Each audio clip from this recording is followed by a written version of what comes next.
নাম বরাবরই এক বিশেষ শক্তির প্রতীক হিসেবে বিবেচিত হয়েছে। প্রাচীনকালে বিশ্বাস করা হতো কারো সত্যিকারের নাম জানলে তাকে নিয়ন্ত্রণ করা সম্ভব। এই ধারণাটি নামের আইন নামে পরিচিত, যা ব্যাবিলন থেকে মিশরীয় পুরাণ পর্যন্ত বহু সংস্কৃতিতে দেখা যায়। দেবতা বা দানবদের গোপন নাম জেনে উচ্চারণ করলে তাদের ডেকে আনা, ফেলা বা পরাজিত করা যেত বলে মনে করা হতো।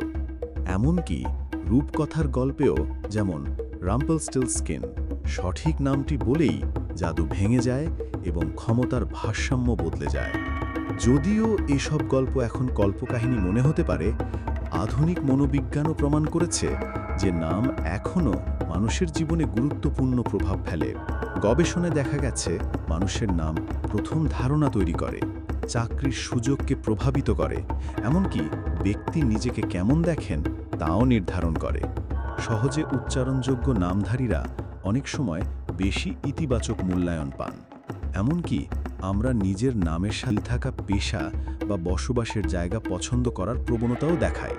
একে বলে ইমপ্লিসিট ইগোটিজম।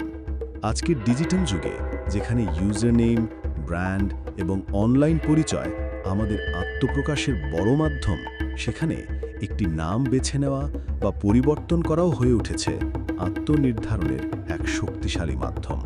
প্রাচীন জাদু হোক বা আধুনিক বিজ্ঞান, সবই একটা কথা বলে, নাম শুধুমাত্র পরিচয় নয়, নামের মাঝেই লুকিয়ে থাকে বাস্তবতা গঠনের শক্তি।